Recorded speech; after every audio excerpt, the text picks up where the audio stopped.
Morning, and thank you very much for joining us. I am Iori Folani, and my guest this morning is Dr. Adetokunbo Pierce. Dr. Adetokunbo Pierce is a well-known PDP stalwart, and so when they see you here, it's giving the game away that we're going to be talking about PDP. But PDP has been, in the news.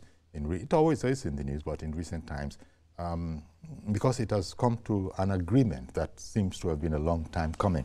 I'm talking here about the candidate of the party for the presidential election in 2027. Now, the PDP has said, we have zoned it to the south.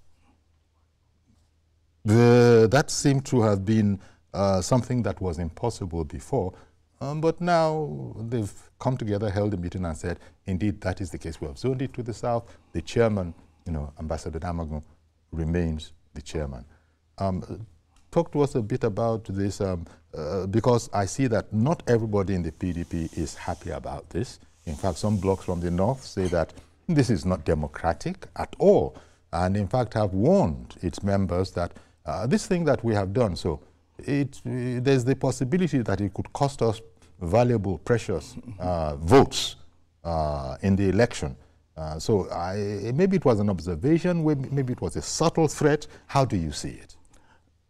In a democracy, people have different views, and they will express their views.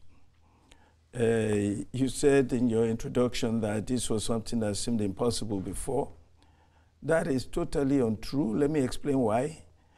We don't zone.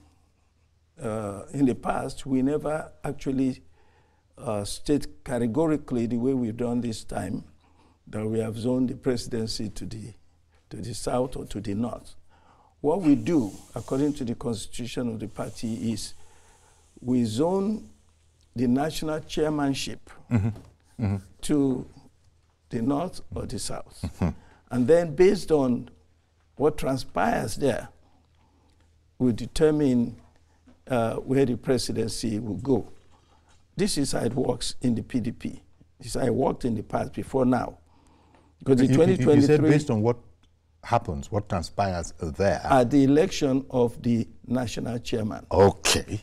So what we normally do is, according to the constitution, we have the elective national chairmanship election, the convention, as we're going to have now in Ibadan on the 15th and 16th of November this year.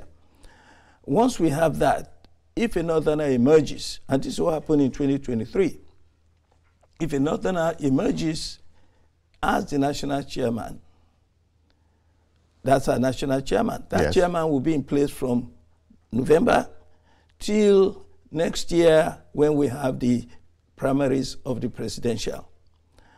If a northerner emerges as the presidential candidate of the party in that primaries next year, then the northerner who has been elected national chairman will have to step down, so that a southerner will now replace that person. And the southerner that will replace that person is already in place. That is the deputy national chairman north from the same zone will become the acting national chairman. Okay. That is the way it works.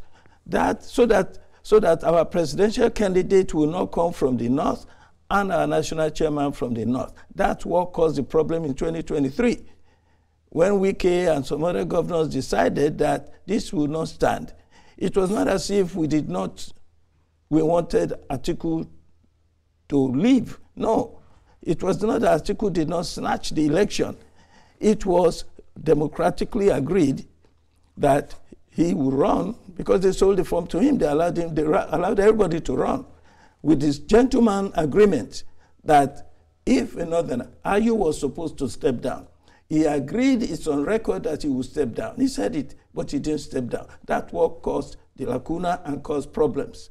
So this time round, having learned from the experience of the 2023, the party organs decided that they would zone. They would declare it categorically, this is going to the north, this is going to the south. That's what they've done. Well, yeah, thank you very much for that explanation, so that people who, you know, are not necessarily even close to politics sort of will understand it now. But there are those who are saying that by preemptively is the word they use, preemptively zoning the presidential ticket to the south, the PDP appears to be constraining what they refer to as the fundamental rights of people from the north, for instance, from, you know, and who are qualified, otherwise qualified, from being able to satisfy their aspiration. Well, there are rules that govern everybody. Today is the turn of the south. Tomorrow it will be the turn of the north.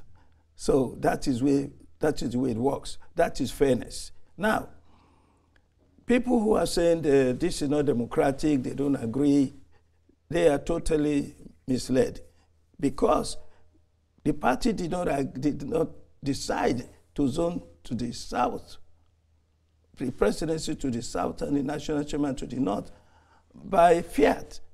It was an agreement of all the organs of the party, the Board of Trustees, the National Working Committee, the Governors Forum, the National Executive Committee, the People's Democratic Institute, all the organs of the party and all the chapters of the party in every state of the federation took part in the discussions that transpired May 27 at the NEC meeting.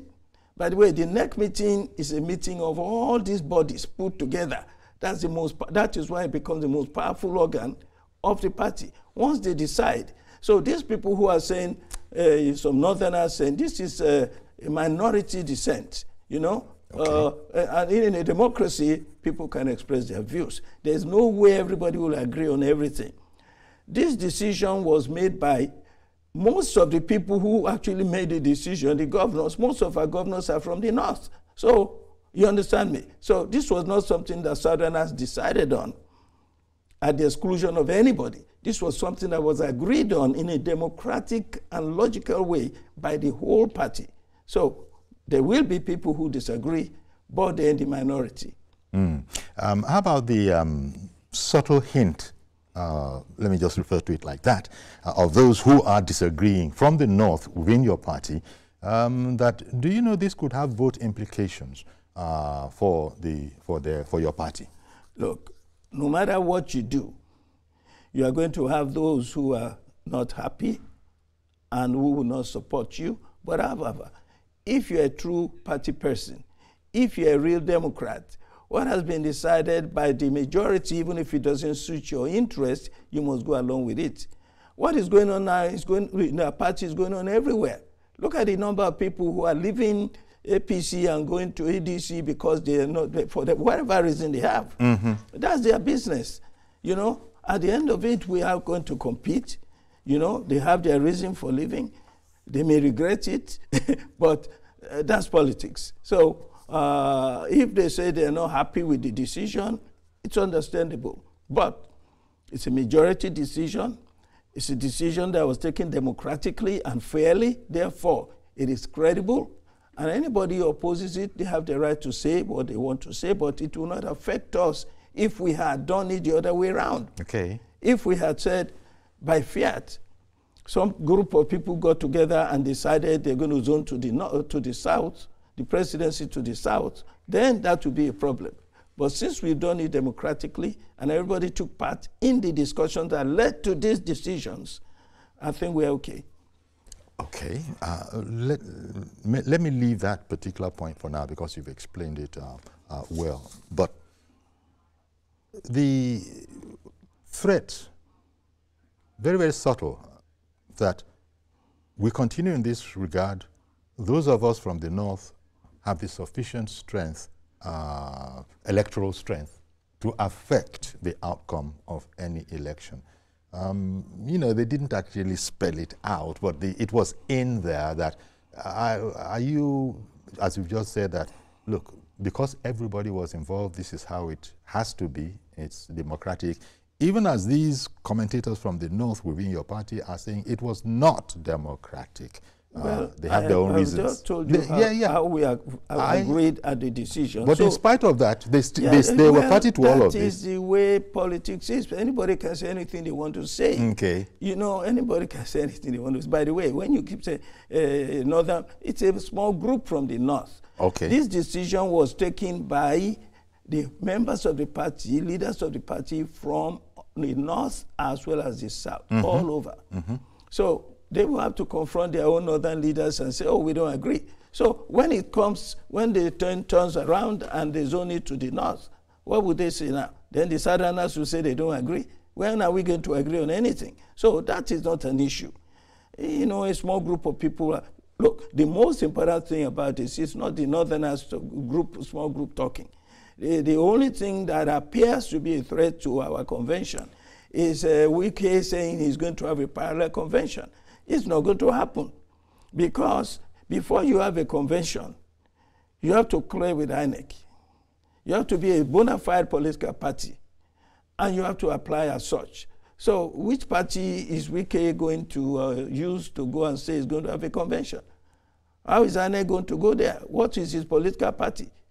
When he is not the secretary of the party, he is not the chairman of the party, he has no role in the political party, and he's already declared himself working for the opposition of the party. So without resigning his membership of the yeah, party. Well, you know, which is illegal, which is wrong, you know. But the party seems, I'm sorry to use the word, powerless to stop him. Well, we are giving him enough rope to hang himself. Okay. That's our own approach. Okay. Okay? Some people would have hung him already. I said it somewhere yesterday that if it was APC, he would be gone by now because that's the way they operate. The way we operate is democratic, is subtle, is diplomatic. Wike has already written himself out of the party. There's nobody in the party who believes he's a member of, except his own caucus. And he's had his own election. And the national of the party rejected it. It's not organized, it's not formal, it's not legal. So they were rejected. So he can continue to say anything he wants to say. He's the one cooking up all these small groups saying, we don't agree, it's not democratic, because that's what he has said himself. So it is democratic because you, as an individual, Wike cannot tell us what the majority will do. You are in the minority, you are alone in your decision. You have a group of people working with you, but the party is bigger than you. Okay. And all the people around you. Okay. Good morning, Mr. George. Thank you for calling in. Good morning, Uncle Yori. Good morning. Good morning to Dr. Pierce. Yes, thank you. Dr. Pierce. Uncle Yori, at least it's been proven that the allegations that PDP stalwarts were leveling against the president that is trying to institute a one-party state in Nigeria, that allegation is not true.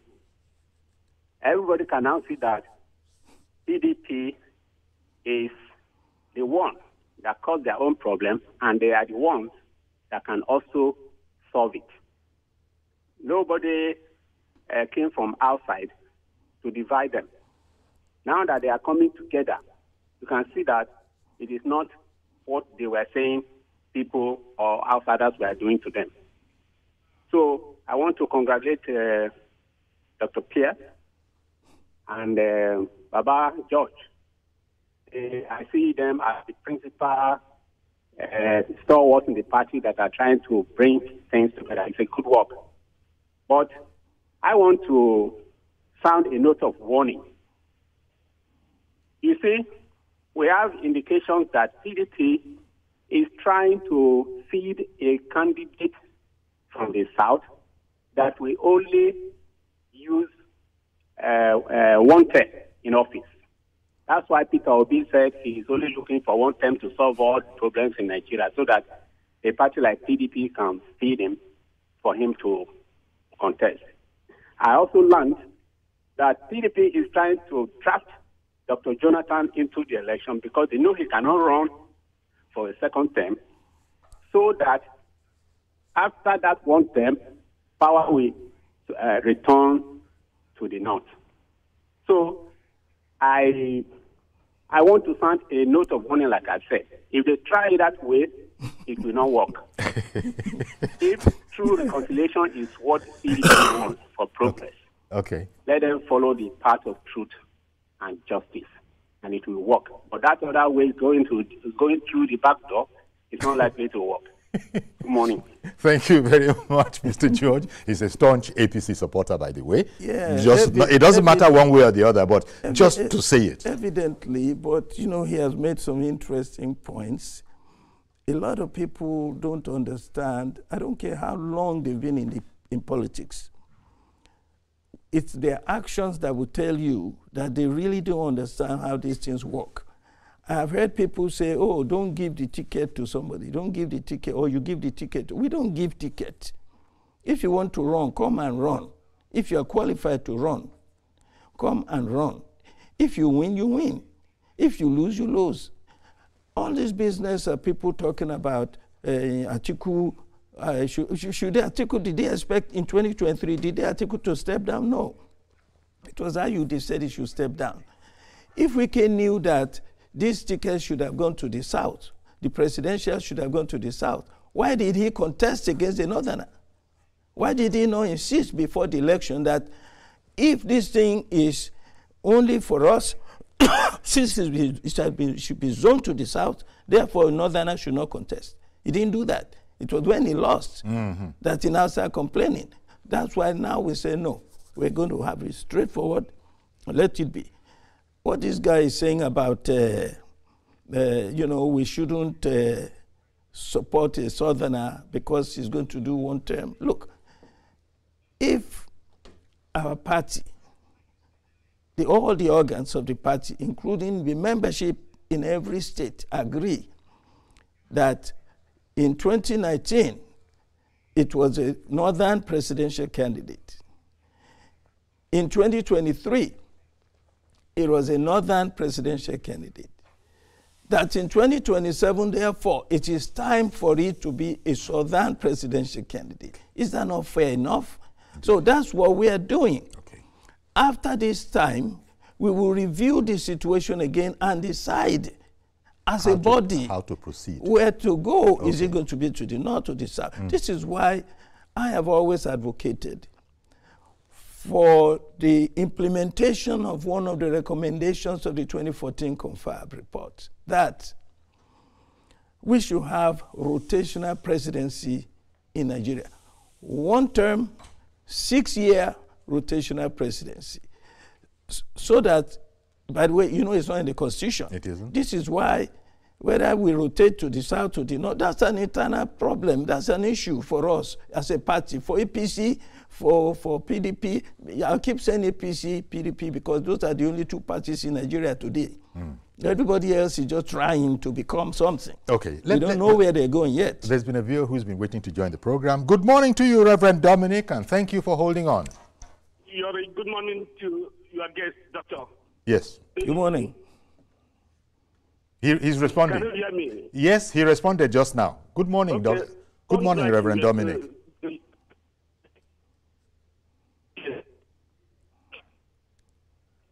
Failed as the ruling party and failed as opposition. Why did I say so? The way Wike has carried himself, Wike has created a problem in PDP that they will bear for 20 years coming. Because he's taking what he call a precedent that doesn't disappear in the law. What will a man or a woman do in PDP that will constitute anti-party? Now, what Wike has done, and PDP are properly for over 3-4 years now. If they have such Wike, when his company departed to River State and made that U-turn to APC, they say there's not. What is happening in River State today will not be happening. PDP failed to sustain him. What will a man do today in PDP and that will constitute an party, which will not refer to Wike? If Wike had been suspended, PDP could have imputed himself. They are making what I call damage control, when the head is off, where it's not let to amend your errors. But what I'm trying to say, as long as PDP control Wike, they are making a mistake of today and tomorrow. Number two, there's no democracy without a vibrant opposition. And PDP is one of the powerful opposition I've ever seen in African, party, in Nigeria as a party.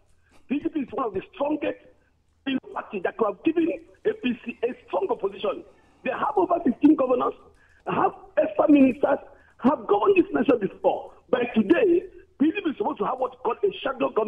not witty, that could now challenge APC and give them direct opposition. But they are a failure. They are the most laziest opposition I've ever seen in my life. It's better they wake up early for of Nigeria. Thank you. Well, harsh words, Reverend Dominic, but thank you very much for your contribution. That point he made about, wouldn't it have been lovely if the concept of a shadow government, if the PDP was organized enough to have that in place, where we have this political opposition? It is illegal to have a shadow government in the system we have. This is what some people are, this is what we objected to in 2014, 2015, when our President Tinubu, Rotimi Amici, I think Rufai and Ganduji, all of them ganged up and said that if Jonathan does not leave, if he does not leave office, they will form a parallel government. It is illegal. Well, a parallel government is a different animal, is it not, from, you know, a shadow You cannot government. form a shadow government. You form a shadow government in the parliamentary system. Yes. Not in the federal system we have. Okay. It is illegal. Look, I understand the concern of the Reverend. And this is the concern of most Nigerians. They want us to be a vibrant opposition like the one led by Lai Mohammed in 2014, 2015. Mm-hmm. That was a vigilante type of operation. You understand me? Whereby it was like war, threatening, fighting, abusing, bringing false propaganda until they got rid of Jonathan. Just for they had to get rid of it. They did everything. They threatened. They even brought Boko Haram from the north. They used it to destabilize the government. Now, the PDP, this is my opinion. This is the way I saw thank you. That is the way you saw it. We're not APC that never type of brought opposition. Boko Haram from anywhere, to the best of most people's knowledge. The president, Muhammadu Buhari, was a supporter of Boko Haram. I say it today, and it's on record. This is a man who said, Allah or Boko Haram. Listen, I'm quoting him now. Okay. Muhammadu Buhari said, war against Boko Haram, which Jonathan was prosecuting, war against Boko Haram is war against the North. What does that tell you? So many things he did. Then when he got into office, what did he do? Pacifying Boko Haram terrorists with government money. Look, you see, we have a country where things are happening, it's like unbelievable. But we have to say it. Some of us will say it. Dr. Pierce, you said this is the way you see it, and that is your opinion, and you will say it and the some way of you see it I am putting it on record. But when Muhammadu this Buhari cannot be verified. These statements, it cannot be verified that he said that the ruling party, that APC, even as a ruling party with President Buhari at the head, went and quote unquote brought, Boko Haram. The harassment, that cannot be verified. That is, look. People have documented this. Okay. One of the things that got rid of, that made Jonathan become pariah in the international world was the allegation that he was not fighting Boko Haram. Mm-hmm. Did these northern leaders not go to the United States to go and ask them not to classify Boko Haram as a terrorist organization? That's on record. Okay. Yeah, That's you see, these are the things that you look at and you say, look, anyway, we are not an opposition party the way you want us to be, but we are opposition party. And we are doing the best we can. Paul Ibe, coming from Atiku when he was in PDP, talking all the time. Our National Public Secretary, Logun, all the time. Myself and several other people, we're doing the best we can. Okay. Now, you see, what people don't understand, and what we know, is that you are running an opposition against a master strategist in politics, Bola Ahmed Tinubu. It is not easy to be as effective as an opposition as he was, because he has the tools and he knows the strategy. We are doing the best we can. But you know what? The whole of Nigeria is opposition to APC. And that's good enough for us. We are just leading that. Say that again. The whole of Nigeria is opposition enough to APC. And we, the PDP, are just leading this charge. Okay, let me see what Mr. Because of the failure of the administration. Okay. In the economic sector, in the sake of strategy of security and in governance. How many times have you had end bad governance protests against this administration? Okay, I'm holding on to another viewer, Mr. Adeniyi in Abeokuta. Go ahead now, please. I don't know if you heard us, Mr. Adeniyi in Abeokuta. Good morning. Hello, good morning. Mr. Adeniyi, good morning now. Good morning. Hello? Oya, quick. My name is Adeniyi, calling from Abeokuta, Ogun State. I said so. I greet our father in the house there. Yes. My question is that people are waiting for the PDP to reorganize themselves to make a vibrant opposition. Hello, can you hear me? I can hear you, please. I can hear you. To make a vibrant opposition. But how it is so difficult for the PDP to expel Wike? Because Wike is causing a very vibrant damage for the PDP in the whole country. Okay. That's question number one. How is it so difficult for the headers of the PDP to expel Wike from the party? Okay. The second one is that how can the citizens of this country take a PDP as a responsible party for a PDP governor to declare support for the present president as an opposition? How is that? How people can take them serious? Okay. For the governor of the PDP to declare support for the Mr. President. Okay, you can't understand. Thank you. Okay, thank you very much, Mr. Adeniyi from Abeokuta. Two main questions. One, why can't you expel Wike? And two, how can you take seriously a person who remains within his own party but has actively declared he will work against his own party as it relates to the presidential election in 2027? The same question is about Wike. Both questions is about Wike. I said it before. We have successfully neutralized Wike. Wike is a toothless bulldog. That's what it is, a toothless bulldog. Because May 27, he wanted to stop the PDP from having his NEC meeting, a very vital 100 NEC meeting that would have moved us forward. He failed. We succeeded in having the NEC meeting. I was here with you that day when he actually locked us out of our office. That's right. In Abuja. Yeah. But we had the meeting, and it was successful. Rancor-free, progressive. The next meeting in July, he wanted to stop it. Wike wanted to stop it. He did not succeed in stopping it. We had a fruitful meeting. He wanted us now, when we had the 102nd NEC meeting, and he wanted to stop us from deciding on where we are going to have he wanted to dictate to us where we are going to have our convention. He failed. So in every step, people who are afraid of Wike are mistaken. Wike is a toothless bulldog, is just a bully, is useless. We have given him, listen to me, if you expel Wike today, it won't make a difference because he will continue to talk.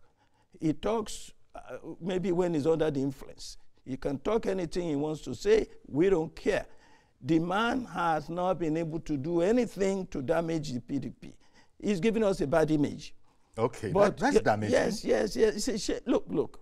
We're handling it our own way. Okay. He's hanging himself. We're giving him enough rope. Okay. He's doing it. Now, the issue of how can a man say he's in a party, he can say anything he wants to say. It's a free world. It's a democratic. He can support the president if he wants. Actually, let me tell you, this Wike is just a loud sounding nothing. You know? It's just a stunt that he's pulling here, there, giving the impression he's supporting the president. He's actually doing more damage to the president than what it appears to be. President is nothing. He's going to pay him off very soon. Now, let me tell you, you could be in one party and be supporting the president of the country. Mm-hmm. Some governors now in another party who are saying they're supporting the president. There's nothing wrong with that. This is democracy. If they feel that... And that they will work for him. Yes, work for his success. Because they feel that his administration... And by implication, work against whatever candidate their own party puts forward. Sure. And so that's why one viewer was asking, So what more needs to be done for it to be seen as in a democracy, you can do that. If you are an authoritarian and you are reactionary, if it was in APC, they would have put them down. We in the PDP will allow you to express yourself. You can do, look, let me tell you.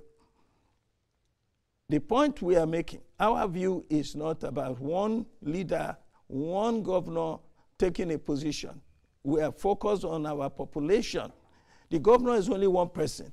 Look at what happened in Delta State.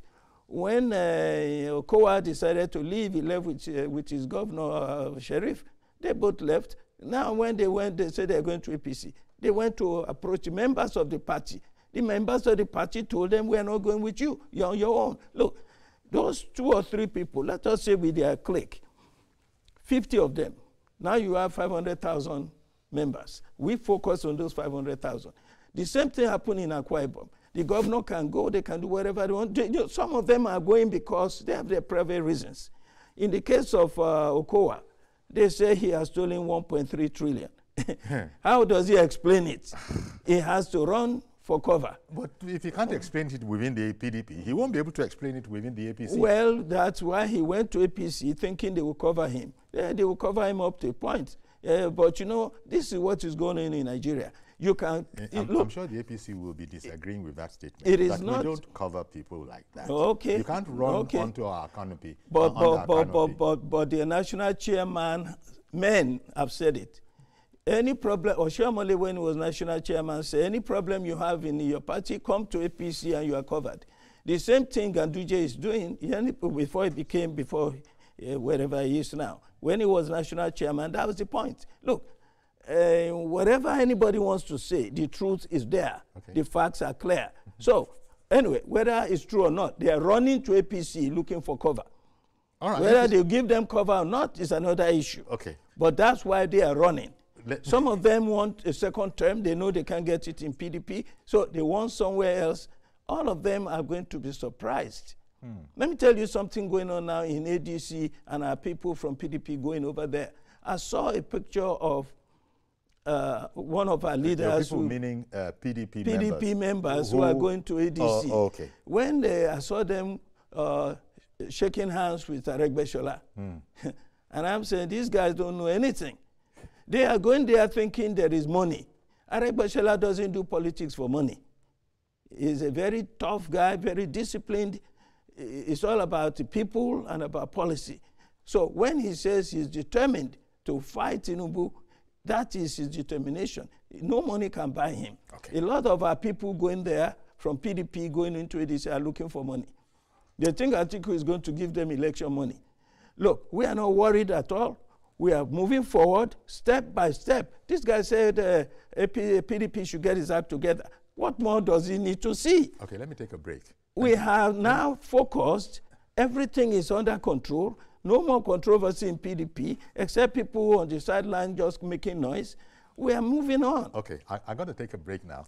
We'll be right back. Do stay with us. And indeed, call in PDP, non-PDP people. We want to hear what you think about the situation on the ground as the PDP has zoned the presidency to the south and the implications of that. We'll be right back. Okay, welcome back. Well, my guest, Dr. Adetokunbo Pierce, is a public affairs analyst and convener of Reset Lagos PDP. So he's been in the game for quite a while, and he doesn't think there's anything to worry about. In fact, he thinks that things are getting better within the PDP as we speak now. Okay, we have it the way it is. The chairman, Ambassador Damagun, he is from the north. The presidency has been zoned to the south. Within the PDP, the implications of this within the PDP, who is going to fly the flag for the PDP? I know there are processes to determine the answer to that question, but do you have any? For instance, people are saying Seyi Makinde seems to be the only and obvious choice the way things have been configured. No. You see, so long as the party, the zoning has been made to the south, it is not, Seyi Makinde is not the only person from the south. No. It's from southwest. Yes. anybody from Southwest, Southeast, South-South can contest. Okay. That's why some people are trying to bring in Jonathan to come and contest. Because he will qualify as South. Definitely. Okay. So Bayelsa if is South. Obi had been in the party, this would have been his time to run for office. So this thing is not zoned to any individual. Seyi Makinde will come into the race and contest. He has expressed his interest in contesting. And he has been doing a lot of things, prepared, working a lot in the party, doing a lot to impress the voters and the delegates that they should support him. So if he gets the nomination, then he becomes our candidate, and all of us will support him. I happen to be a person who has declared his interest in supporting him. So I'm promoting him that if he gets the ticket, because I feel that based on his record and his character, that he would be a great candidate. That's Governor Seyi Makinde. Yes, and that he stands a good chance of actually defeating Tinubu in 2027. That's my position. And he's not going to be the only one running, unless if everybody else decides not to run. Well, nobody's setting it up for anybody. You honestly think that His Excellency Governor Seyi Makinde can take on Asiwaju Bola Ahmed Tinubu? You think so? I think so. I know so. I believe it sincerely. Okay. All right. I believe it sincerely for many reasons. All right. You see, it is a question of comparison. I couldn't resist asking that question, but there's a caller on the line. Sure. Mr. Joshua in Irewolide. Good morning, Joshua. Good morning. Can you hear me? Yes, I can hear you. Good morning. I can hear you. Good morning. Can you hear us? Good morning. Good morning. I hope you can hear me. Yes, we can. Yes, we can. Okay, thank you very much. And I greet your guest, Oguyori. Dr. I Pierce. don't know which PDP they are talking about. You know, PDP ruled Nigeria for donkey years. PDP ruined Nigeria. This is man talking about PDP and all that. The whole political party that is heaping all the blames of their problems, is that not shameful? So Wike is able to deal with everybody, and all of them are talking about Wike as if they have won an elephant. If Wike can disorganize the entire party, then that means they can't even rule Nigeria. You see, the whole matter about PDP is this. People are thinking they can offer opposition. Opposition of what? It is all a northern agenda. You know, these northerners are throwing carrots on these southerners. You know, come and chop, come and chop, come and chop. Not, I think Siroma was on a program in channels. And the guy now said, they can't exist out of power, right? There was another one that said, you know, this power thing, we need power to be able to deal with Boko Haram. If we don't have power, we cannot do it. So the North needs power. It's either that they are directly in power, as in the president, or they have somebody they could control, like they did to Obasanjo. The only problem they have with Tinubu now is that they cannot control the man, as it were. He's a man of his own stature. He's a man of his own conviction. He's doing what he's doing, and he's doing it for Nigeria. But they are not happy because this man cannot be tossed around. So they are coming, okay, do 4 years, 4 years in the south. And then those ones are talking PDP. They are playing to the gallery, playing to the northern game. It is not about Nigeria. They should sit up as elders. We need people who can help Nigeria to move forward. Ask him, Okuyori, what are they going to do differently when they come into power? Are they going to return subsidy or, remove the bridging of the FX? What are they coming to do differently? Is it to carry 16 billion and give us darkness? All right. Go and sit down, Joe. Thank you, Okuyori. Well, thank you very much. Not everybody, this is the nature of democracy. Not everybody is impressed with the efforts of the PDP to sort of reinstate itself in the center of Nigeria's politics. Well, you see, if the truth be told, the administration of Yar'Adua, even Obasanjo, Yar'Adua, and Jonathan, compared to the 8 years of Buhari and 2 years now of Tinubu, if a honest comparison is made, it will be clear that under the rulership of the PDP, the 16 years, for better or worse, because no administration is perfect, that is by far a better, more productive, more progressive administration than 8 years of Buhari and 2 years of Tinubu now. Look, when Obasanjo's administration, weak and as bad as it was, it brought in the telephone, the communication revolution in Nigeria. And communication has developed the economy in so many ways. When Yar'Adua got there, he settled the issues of the Niger Delta and he stabilized our economy because the Niger Delta producing all the oil was in turmoil. When he got there, he settled the problem there. The economy moved forward. When Jonathan came into office, our GDP became the highest in Africa, higher than South Africa for the first time in history. So, with all their flaws and all their problems, they had a lot of achievements. When Jonathan was there was no political prisoner. He was a man of peace and he kept it. That's why internationally now he's acclaimed and invited everywhere. Nobody invited Buhari anywhere because he was a total failure. It was a disaster. Human rights abuses, failure of the economy, the man had no clue. Okay. No, now Tinubu, look at the performance now. You know, and this guy's talking about the North is controlling everything. When you say look at the performance now, well, by that, do you mean that you are complaining about something? The economy under Bola Ahmed Tinubu is stabilizing. A disaster. No, it is stabilizing. It is stabilizing. Who says so? Look, 35% inflation is not stabilizing. Now, people were telling me, oh, the governors are getting 2 times more than they were getting before. I said, that is true. But when you look at the reality of money, money is what money can buy. That's what we say in economics. What you used to do, the road you built for 100 million before Tinubu came in, now you have to build it for 350 million.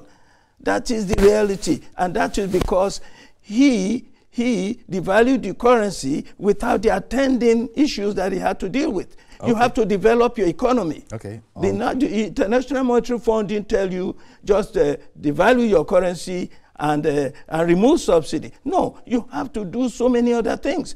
You remove subsidy in the oil, you have to fight corruption in the oil industry. You have to fight corruption. You have to fight waste. And corruption. Again, somebody has been waiting to join the program. Yes. Elder David, I hope you're still there. Good morning, sir. In Alimosho. I'm here, sir. I'm here, sir. Good morning, sir. Good morning, Elder David. Good morning, sir. Please go ahead.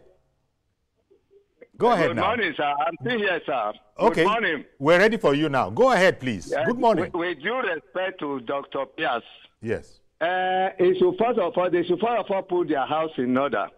But let me remind him that Wike is an industry in PDP, and they have to be very, very careful.